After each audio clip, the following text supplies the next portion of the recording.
Hey guys, it's Alex and Dad from 7th Hour Films, back again with Doctor Who.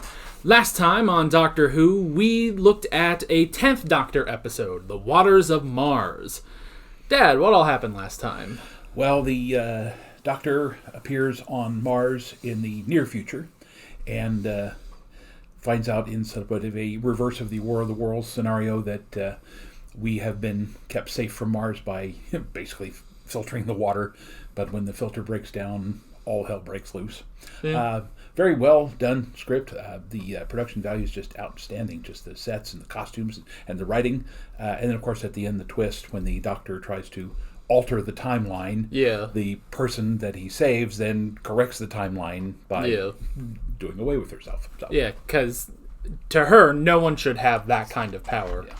Yeah. It was a great episode. Probably one of Tennant's best, I would say. So yeah, this time around we're going to be moving on to the 11th Doctor for our final look at modern Doctor Who. I guess technically until the 50th, but yeah, this is the Doctor's wife. Just for slight context, this episode luckily doesn't need as much context as the last episode did, which I sort of failed to give you during that.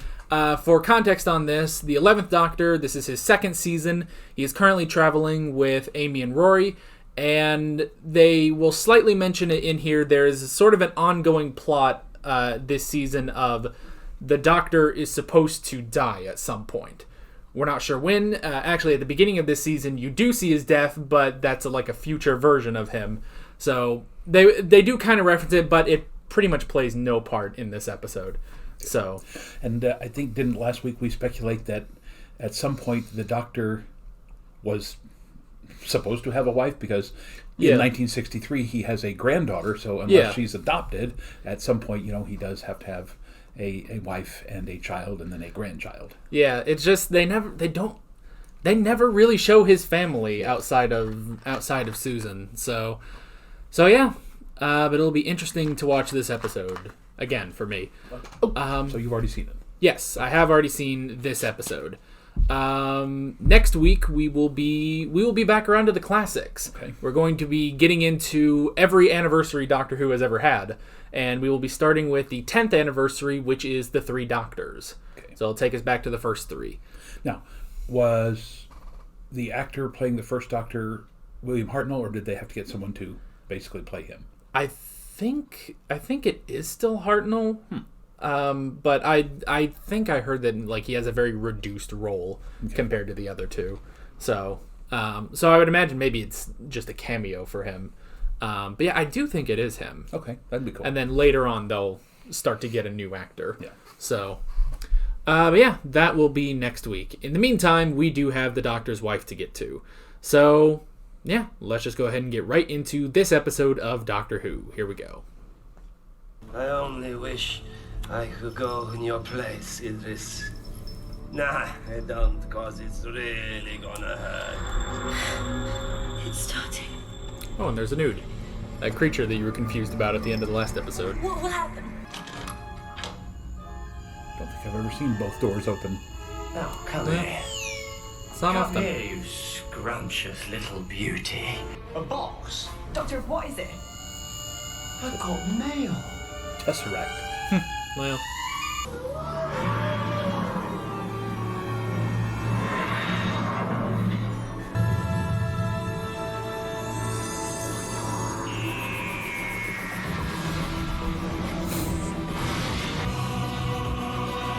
By Neil Gaiman. yeah. Imagine a great big soap bubble with one of those tiny little bubbles on the outside. Okay. But it's nothing like that. The completely drained. Look it up. This is why she bites. Do I? Excellent. Ow! Ow! Biting's excellent. It's like kissing, only there's a winner. Sorry, she's too lally. No, would you like to meet him? Meet him? I'd love to. This way? Come, please. What's wrong? Odd mixture of costumes. He's got part of a Civil War uniform on. Well, We'll be sad. We'll be sad. Come. She looks very familiar too. He can look at you. I told you to look after him. He'll be fine. He's a Time Lord. It's just what they're called. It doesn't mean he actually knows what he's doing. Hey, right here, screwdriver's in your jacket, yeah? Yeah, it's around somewhere. Have a good look.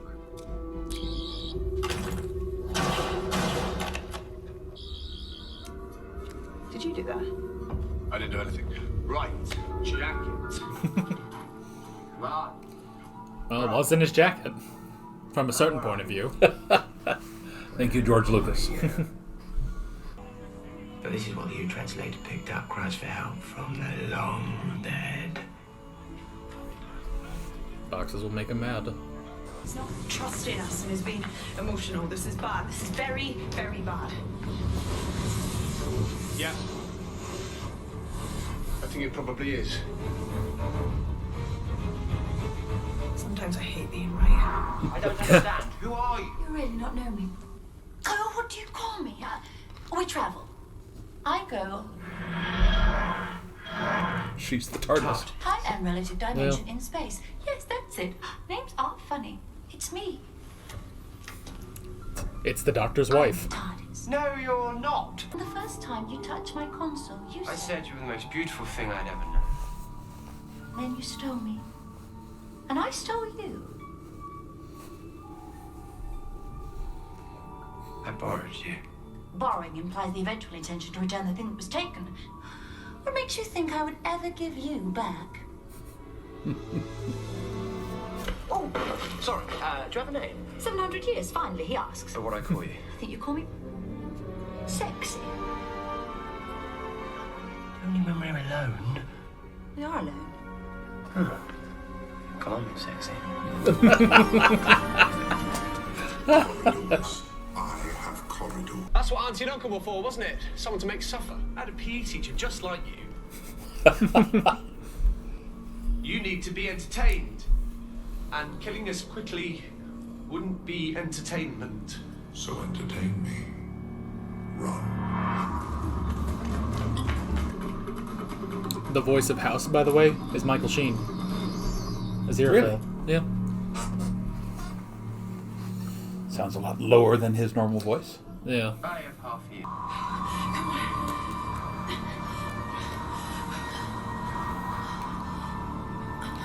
It's always interesting to see more inside of the TARDIS itself. Because you don't have that a lot.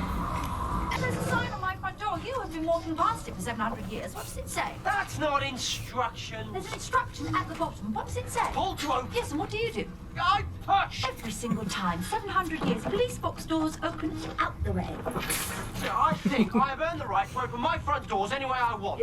You know, you have never been very reliable. And you have? You didn't always take me where I wanted to go. No, but I always took you where you needed to go. You did. Look at us talking. Wouldn't it be amazing if we could always talk, even when you're stuck inside the box? You know, I'm not constructed that way. I exist across all space and time, and you talk and run around and bring home strays. I wanted to see the universe, so I stole a Time Lord and I ran away. And you were the only one mad enough. Right, perfect. Look at that. What could possibly go wrong? That's fine. That always happens. No, hang on, wait. I do like the lore that we get on that, of how he originally stole the TARDIS, or she stole him.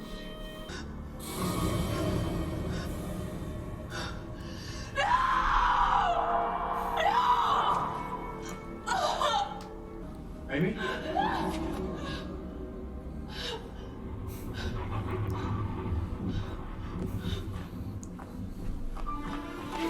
Alright, this time, keep up. What's messing with our heads? Don't fall behind. Of course, at this point in the series, that was like the 8th time that Rory's died, so... At some point, you gotta get used to it. Which one's Amy? The pretty one? Rory, what's wrong? It's like I'm getting a message. Hello, pretty. What the hell is that? When you get there, use the purple slider on the nearest panel to lower the shields. The pretty one. You have about 12 seconds. I've got about 30 now. I've only changed the desktop, what, a dozen times? So far, yes. You can't archive something that hasn't happened yet! You can't.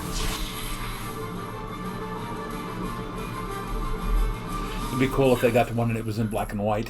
Yeah. Under the lights.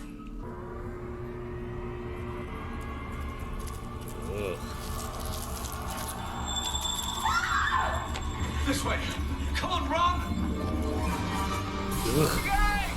Rain crimson. 11. Light. The smell of dust after rain. It's amazing that TARDISes are Place. even possible. Another control room? Shields. Also, that's Tennant's control room. I wish they could have gone back to, like, the original. How did you find this place? It's not on my internal schematic. I had hoped you two could join Nephew as my servants. How do schematics work on the TARDIS? This place is always changing. Nephew? She's my TARDIS. Except she's a woman. But she's a woman, and she's my TARDIS. She's the TARDIS. And she's a woman. She's a woman, and she's the TARDIS. Did you wish really hard? Shut up, not like that. Hello. I'm sexy. Oh, you still shut up. The environment has been breached. He was standing right where you materialized. Ah, well, he must have been redistributed. Meaning what? You're breathing in. Oh, Another route I found to save. Doctor, He took her from her home. And now she's back in the box again. And she's free. Doctor, stop this.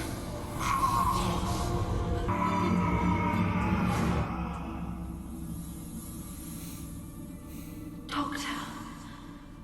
Goodbye. No. I just wanted to say hello.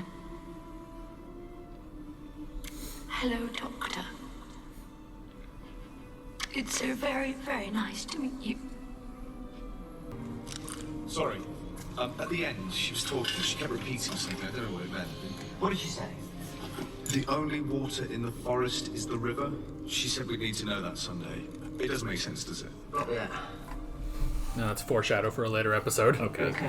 The Eye of Orion's restful. If you like restful, I can never really get the hang of restful. What do you think, dear? Huh? Where should we take the kids this time? look at you, Pear. I mean, technically, she is still alive. Her, isn't it? Long after the rest. Doctor, this time could we lose the bunk beds? No, bunk beds are cool. A bed with a ladder.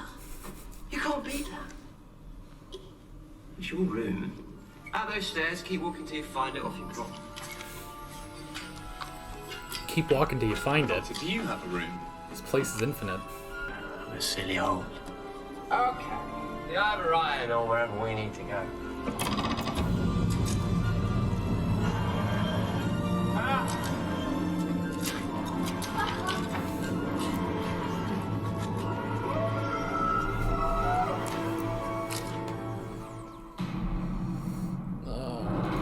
You don't need to see that. All right. It'll always be there for him. It's his oldest companion. I'll have to say, again, seeing that it was Neil Gaiman, I was expecting a lot of really good humor, and there was. You know, we watched Good Omens earlier last year. Well written, nicely done, and the actress playing the TARDIS. I swear I've seen her before somewhere, but I don't know where. Yeah, I'm not sure. Now I told you that the voice of House was Michael Sheen. Yeah. And I noticed that you caught Karen Gillan playing Amy. And I probably should have brought it up in the episode. Did you catch who played Rory? No. Arthur Darvill, who plays Rip Hunter on Legends of Tomorrow. Oh, much younger then, though. Yeah. And I don't mean to be rude, but a little heavier. When he was Rip Hunter, he seemed very emaciated, very tall and thin, and he didn't seem thin at all. I mean, he was bulkier, more of a wrestler type or something. So I don't know, but yeah, no, that's cool. Yeah. All right. Well, so what did you think? This is the one and only time they ever actually can talk to the TARDIS. Well, that was very interesting. Obviously he's had a very symbiotic relationship with the TARDIS, for 50 years. I also, you notice, I mentioned the fact that the aunt and uncle seem to be a mixture of costumes, and then right after that is when they said, oh yeah, well, we're a mixture of body parts too, we're here. So that was kind of an interesting little way of introducing that. Again, just very well written. all the performances were good. I like the fact that for once the villain, the voice Michael Sheen, was not harsh and Dalek exterminate and anything, but it was just very calm. And as an actor playing villains, it's always better to be able to play one who is subtle. Who you threaten more psychologically than physically. Yeah. I've had to play a few physical bullies and things like that in villains. I don't enjoy that. I'd much rather play a character who, can scare you just with the raised eyebrow or a look at. Yeah. So, well written, well directed. Sets are phenomenal. It's just all around. Enjoyed it. Had a great time with it. Yeah. I actually didn't write down. Now, what year was this? Do you know? Let's see. Maybe 2011, I think. Okay, and now hasn't Legends of Tomorrow been on the air for like 3 or 4 seasons? Yeah, they're about to start their 5th season. All right, so there's only like 4 or 5 years between this and Legends of Tomorrow, and like I say, the kid playing Rory, if he becomes Rip Hunter, that's a very drastic physical change. Because again, I haven't seen Rip Hunter in a couple of seasons, but I remember him as being this very tall, thin, almost emaciated kind of guy. So he didn't look like that at all here. Well, I know that they definitely change his haircut. They also do. Rip Hunter has a beard, so it could be that also helps him look a little older too. And I guess, I mean, he is about the height of Karen Gillan, and then I think Matt Smith is a little taller than the two of them. So maybe that's it. Is that on Legends, he's surrounded by more, I guess, people shorter than him. Maybe the only person really taller than him would have been Brandon Routh. So, but kind of interesting that it's a TARDIS graveyard, and yet some of the stuff we saw there. For example, it looked like there were some the gigantic jets in the upper background were like from a Saturn V rocket or something. So obviously, whoever this entity has been collecting space travelers, not just time travelers, but space travelers as well through there, and feeding off their energy and whatever, and just discarding their. It's really interesting that discarding their vehicles, which become the skeletons. It's like an animal spitting out bones, and yet the Doctor is able to reconstruct something using all those parts. Yeah, well, and they even say at the beginning that this point outside the universe also coincides with the rift, which is something they introduced in New Doctor Who. There's a rift in time and space, and that's like where the TARDIS gets its fuel. And sometimes things just fall into the rift, and a lot of times this is where it falls out. And they actually based the spin-off show Torchwood around that, because on Earth, even though Torchwood doesn't go out into space like Doctor Who, it's contained on Earth, and they deal with everything that sort of falls out of the rift in Cardiff, because that's just where the rift happens to It just happens to fall in Wales. Sure, it does. Yeah, it's the one point. And they have, a couple episodes where the Doctor will just stop off in Cardiff to refuel, basically. Yeah. So, which is what he was saying, too, at the beginning, before he realized that the TARDIS matrix was gone. He was like, well, we're here pretty much, right at the heart of the rift, basically, so the TARDIS should refuel and we can get out of here pretty easily. So how does this all tie into the Eye of Harmony thing that we saw earlier? Or does it?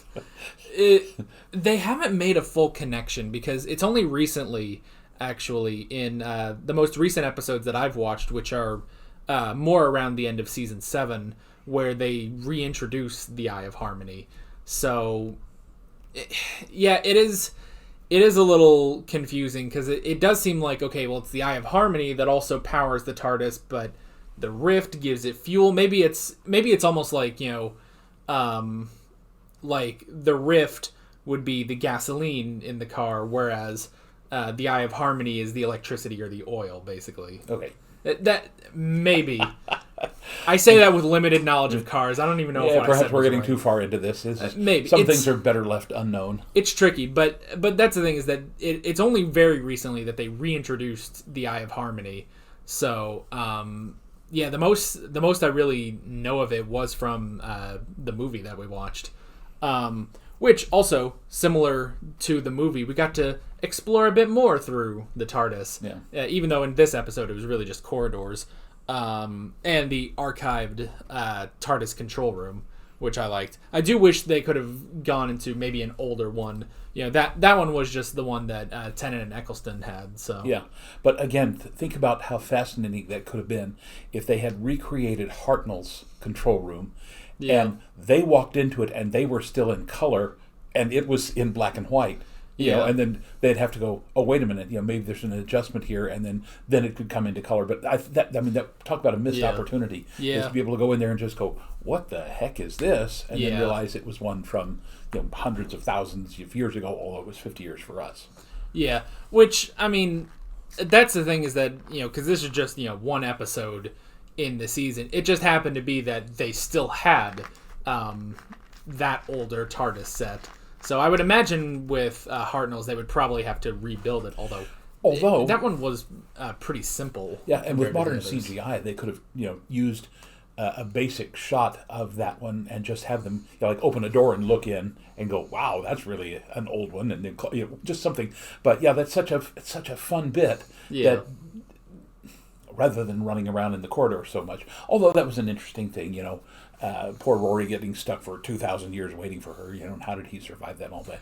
But, that was interesting. But again, just some really nice opportunities just to suddenly here's a door open, there's Baker's set, or there's Davison's set, or something else like that. I don't know. It could have been a lot of fun, but I can imagine again, yes, it would have been very costly and not really added much to the story. Yeah, or like if they still had.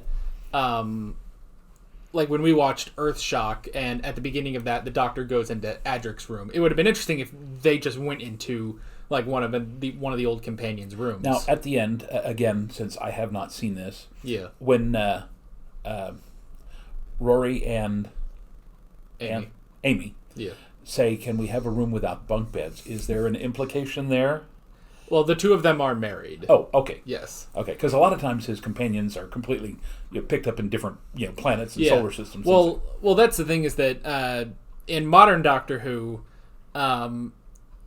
there is a trend with all his companions that he always just goes and finds a new girl, and it just so happened that normally they only stick around for one season, but Amy stuck around for another season, and then got married to Rory, and now he's around too. So how did if she's been traveling with him, how do they find Rory, and how do they then get married? I mean, well, yeah, that's the thing is that they were dating before.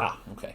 I think the Doctor and Amy left right like the night before her wedding, and then just came back as time machine, and then they had some stuff, sort of some complications with the relationship, but everything worked out. Universe exploded, all that stuff happens. And then I think I actually caught part of that. This would have been a couple of years back, again on PBS here in the Oklahoma City area.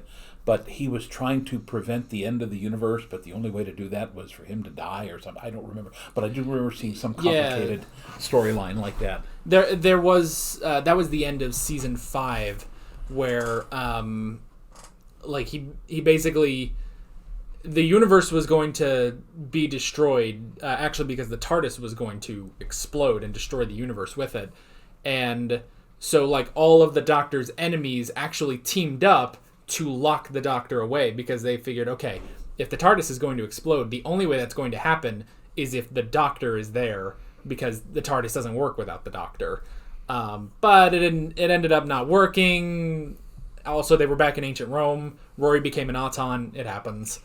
Apparently I have a lot of catching up to do. I mean, that was after the 5th time Rory died. So, but actually, when he said, was that Kenny on South Park?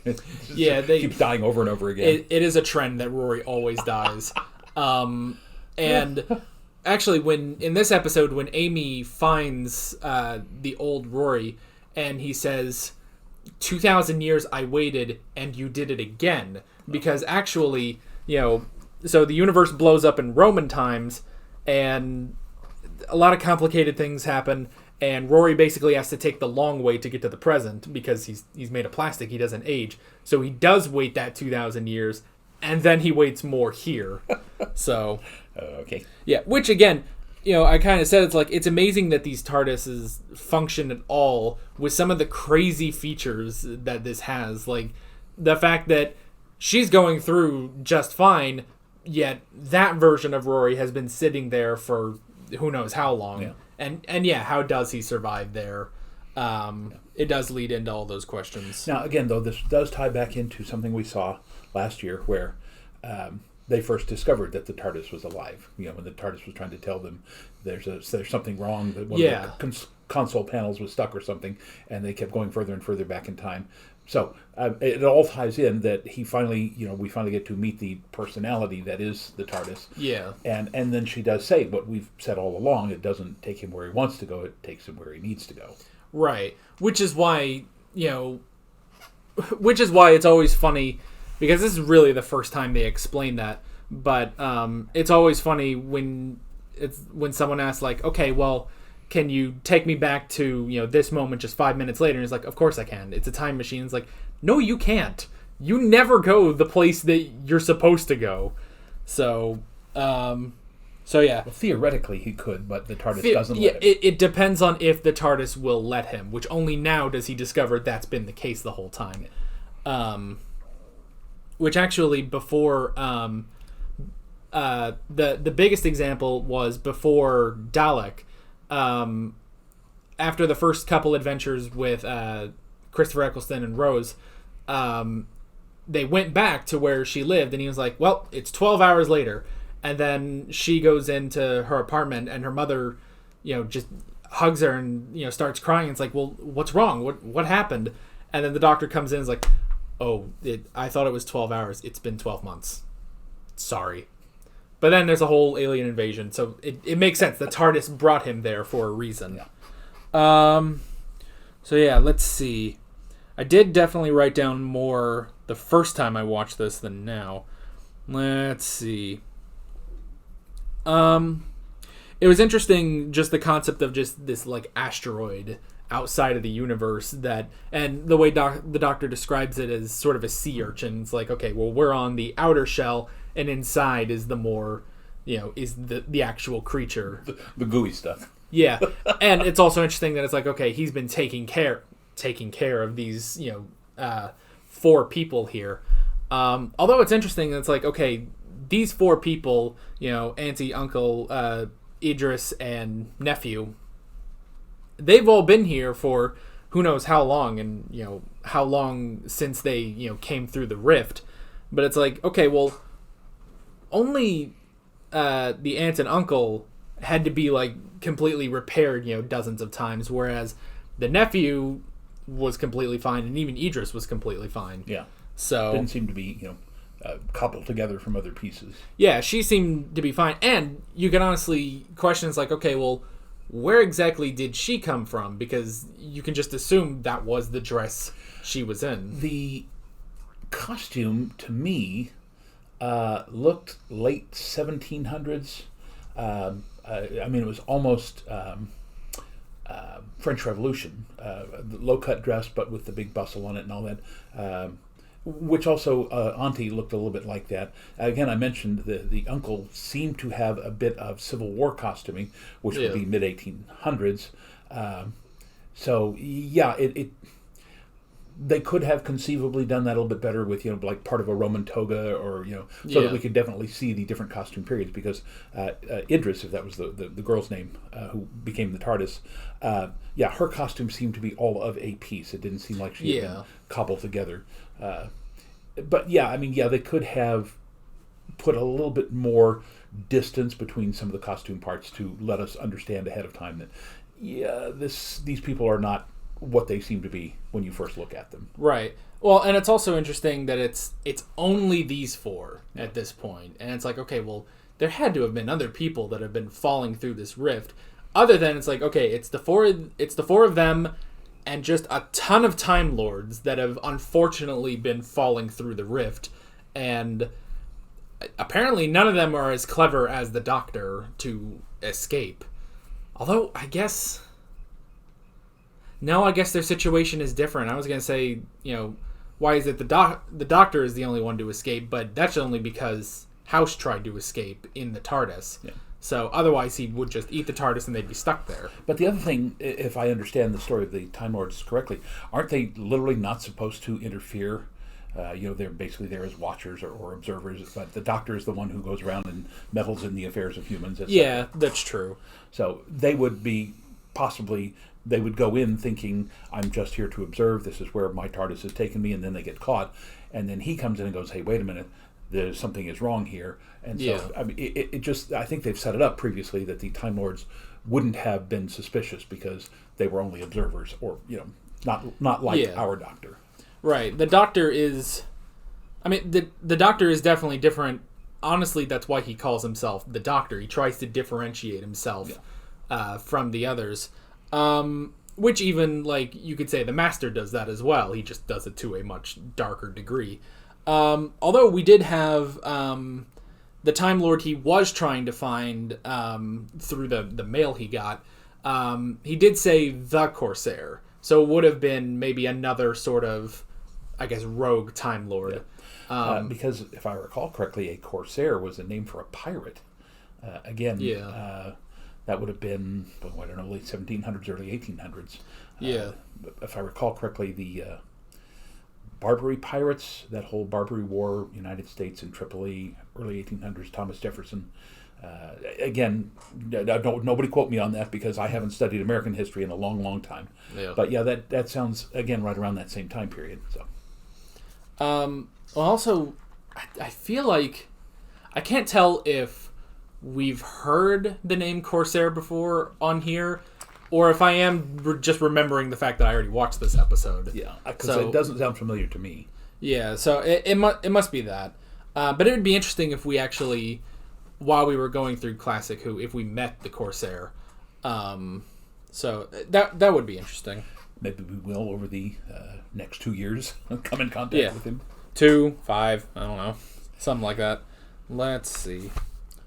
Or maybe in the 13th or 14th Doctor will meet them in the future. After all, this is a time travel show, so you can mention him here and not have to put him in until 2 years in the future, but set it 500 years in the past. So, well, that's the thing I never understood. It's like, okay, at this point, it's like, well, all the Time Lords are gone except the Doctor. It's like, but would he not run into a past version of one of them at least?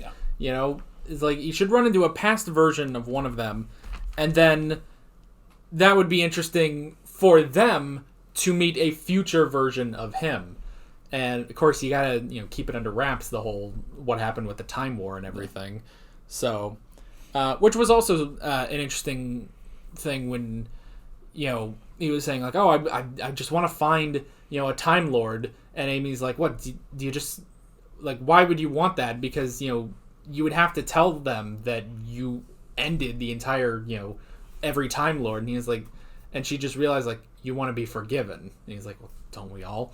So that's interesting. Because, at this point, it's like, the Master's not really going to forgive him. So, which at this point, how many times has the Master come back?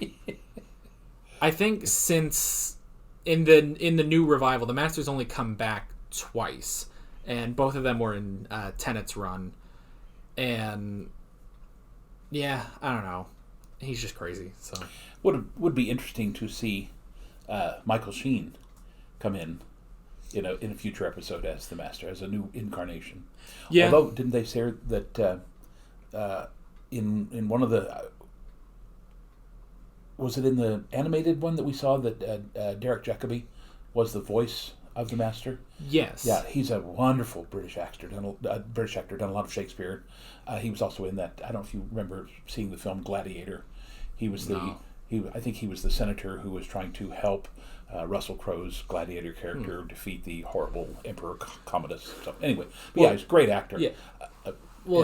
He actually has kind of a bit of a cameo as the Master in the new revival, because there's one episode where they sort of go to like basically the end of the universe, like the heat death of the universe, and they find just a group of humans that are trying to escape. However that works, we're not sure. But there's a scientist there who has, like, it just seems like a normal scientist, and it's played by him. And eventually he gets his memories back, and he remembers that he is the Master. And then 5 seconds later, he gets shot and he regenerates. So, but I do know he does also play. He does also do audios as the Master. Yeah. So sort of the Master, like, during the Time War. And he did have a very brief thing as, wasn't he the angel who called Aziraphale back up to heaven? Yeah. And of course, most of you probably already know this. First time Americans were really introduced to him was back either in the late 70s or early 80s. I can't remember if it was Masterpiece Theater or if it was something the BBC had done that was shown on PBS. But he played the Emperor Claudius in a series called I, Claudius, where he was, trying to hold the Roman Empire together, despite the fact that he was he had a somewhat deformed body, and people thought he was mentally ill and that sort of thing. But I remember vaguely seeing some of that. Of course, I got hooked on those when I saw the original Six Wives of Henry VIII, and then the 6 episodes on the life of Queen Elizabeth I. So that was really good stuff back in the late 60s, early 70s on PBS. And again, it's all BBC stuff. Now, Claudius, that was the 4th one. Yeah. Augustus, Tiberius, Caligula, and then Claudius. Okay, he's after Caligula. Yeah. All right. I couldn't remember. I was like, it's one of them goes before the other. If I recall correctly, and again, many, many years since I've taught this, I think Claudius was Caligula's uncle, since I don't think Caligula had any children, and he was the closest relative. Yeah. Yeah, because I remember that he's older than Caligula, despite being his successor. Yeah. So, and then maybe Nero after that. Yeah, could be. Yeah. We should really check our facts before we start talking this, but go ahead. I don't know. Let's see here. Turning this into a history broadcast here. I mean, that's a time travel show. It happens. That's probably what attracted me to it in the first place. And I don't know if I've ever mentioned this before. I know I've talked to you about it just briefly. In the 1960s, there was a wonderful cartoon show, Rocky and Bullwinkle. Really had a whole lot of adult humor in it that passed right over the heads of most children. But one of the sequences, every other week or so, was, Mr. Peabody, who, and we've seen the new version of the movie. But Mr. Peabody and his boy Sherman had the Wayback Machine, which would take them back through time, and they'd, get into all sorts of incredibly stupid adventures, but very, very humorous. And I've always told my students who are interested in knowing more about me that I think I might have gotten interested in becoming a history teacher from watching Mr. Peabody. It's just fascinating to watch something like that and figure out how a cartoon could have had that much influence on how I turned out, 50, 60 years later. So yeah. All right. Let's see here.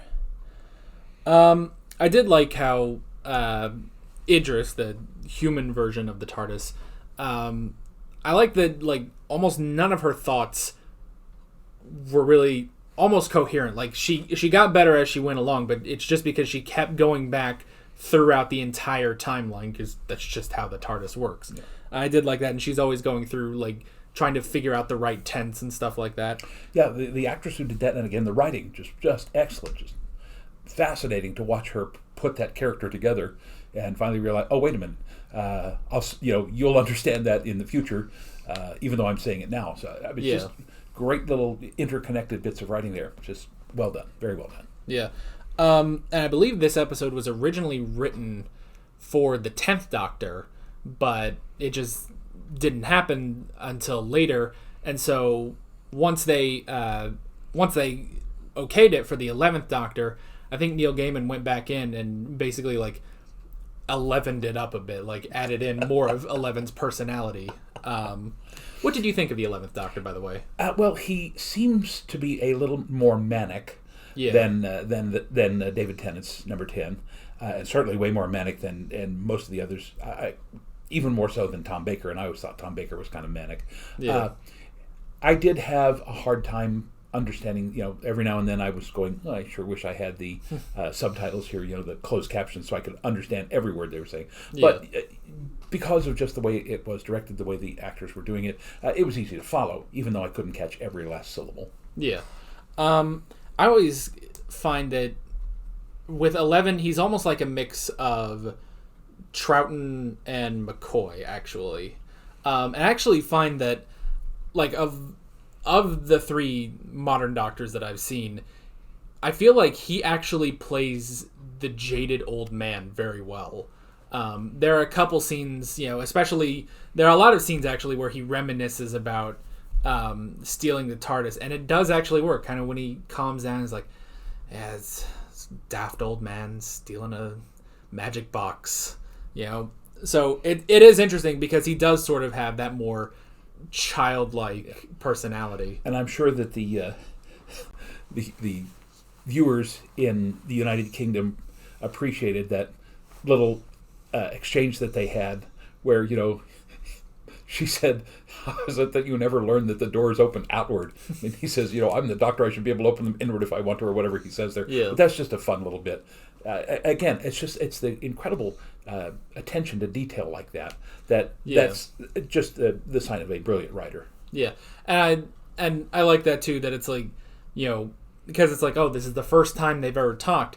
And now it's also the first time for all these smaller things. It's like, 700 years, you have never looked at the sign on my front door, or he's like, oh, what's your name? And he's like, oh, 700 years, he asks. So, and it's also interesting because at this point, I believe the Doctor is, even though it gets tricky trying to place the Doctor's age, but at this point, they say the Doctor is somewhere like 920 years old or so. Yeah. So it's like, okay, so they have been flying for 700 years. It's like, oh, so he was 200 years old when he stole the TARDIS.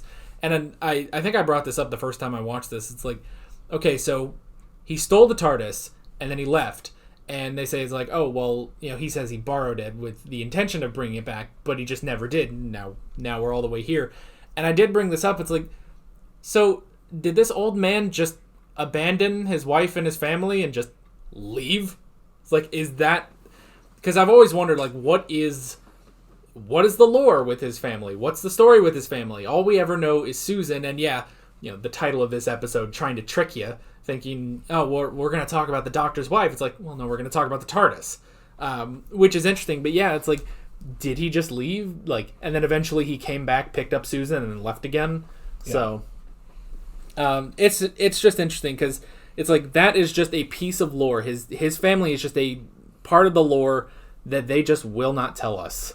So, like, there was another episode earlier on called The Doctor's Daughter. I was like, oh, maybe that'll tell us something. And it's like, no, it's because they went to a place and, I don't know, someone cloned him and made a girl. So, it's like, well, just tell me this stuff. It's science fiction. There's usually some kind of plot holes, some kind of background stories that you simply cannot fit into everything. It's like they just won't tell us.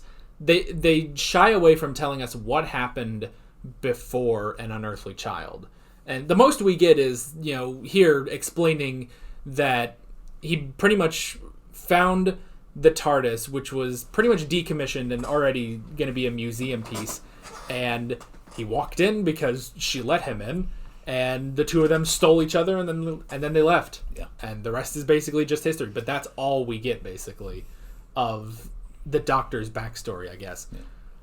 But at the same time, I guess if you were to go too far back, maybe you get too much origin for him. Yeah.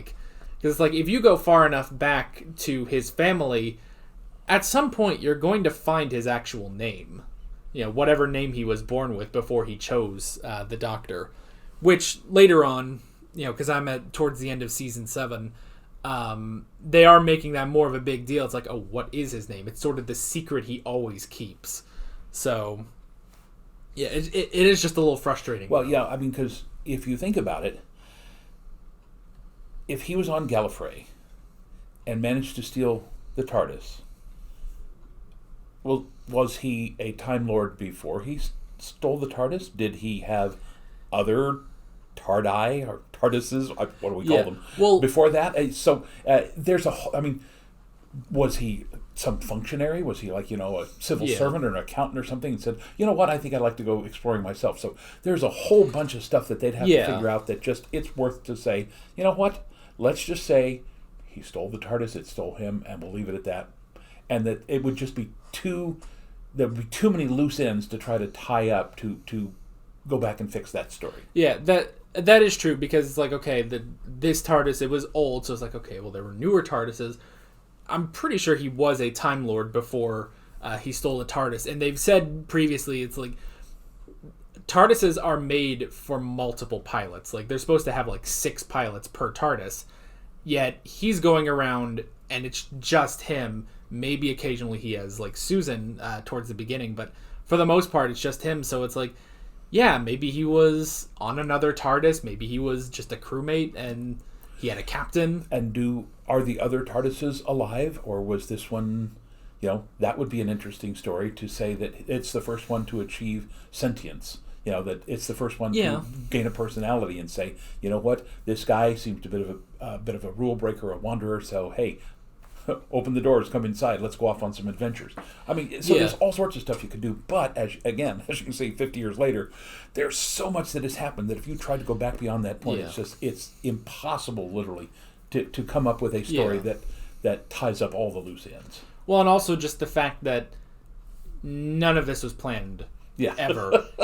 He was just an old man in a box, at the beginning.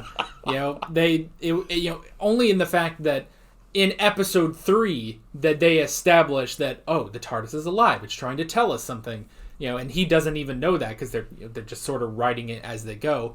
So it's like, okay, well, maybe they didn't know that. Maybe it would have been odd for, it's like, oh, well, they didn't realize that TARDISes are alive, or this one is alive. So yeah, it is tricky to kind of go back before the first episode, basically. So, let's see. It was interesting seeing that TARDIS junkyard, because you can kind of look at it and be like, I don't know what any of these pieces are, because every TARDIS would look different, because if they all have a functioning chameleon circuit, they can blend into anything, so they all look different depending on maybe where they were or something. And it's like, you would almost expect, a TARDIS junkyard, you look out and there's just a ton of police boxes everywhere. But that would only be the case if they were all stuck like his was. So that would be funny, just to see 50 of them just strewn about. Although, a bit of a tie-in, going all the way back to the very first episode, back in 1963, the first time we see the TARDIS is in a junkyard. That's true. Yeah, so it would make sense. And I do they do sort of build their own control room, and somehow even they pretty much just make a room, and without a connection to the Eye of Harmony, or I don't know, and they somehow launch that thing up into the sky and follow the TARDIS. So yeah, that was also interesting. Best if we not think about that. Yeah. Of course, if there's anyone that could do that, it would be the Doctor, the only one crazy enough. And I did like how he said, I've rebuilt a TARDIS once or twice in my lifetime. And, she's getting on to him. It's like, yes, well, you've never read the instructions properly. So, it made sense, having this called the Doctor's wife, because it's like, yeah, they do sort of act like a old married couple. It's like, they've been doing this for 700 years. He keeps bringing home strays. And then I guess really the last thing I have is just the ending, with the fact that it's not possible for them to talk again. So just that moment, at the end, is incredibly sad, especially for the Doctor, who was starting to get used to this. He was liking, like, oh, I can finally talk to this thing that has been with me for 700 years. I did like that, and her finally finding that word of she's alive, which it is sort of like Frankenstein. We got the Mad Doctor, and we have the they're alive. It's like I did think of that, which was funny. And yeah, and him saying, like, you know, that's not sad. And it's like, well, it's sad when it ends. Even though she is still alive. It's just that that body is dead and they can no longer communicate. Yeah.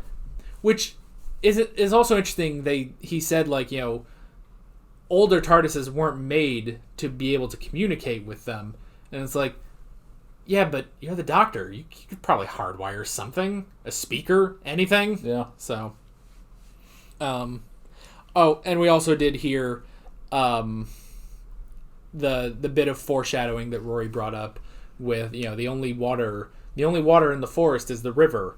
And that foreshadows, that ties more into the rest of the continuing story arc of the season, which you also saw at the beginning when, you know, Amy and Rory are like, you know, we watched him die, and it's like, yeah, 200 years in his future. So, well, we'll get around to that at some point. Oh, it is an interesting storyline.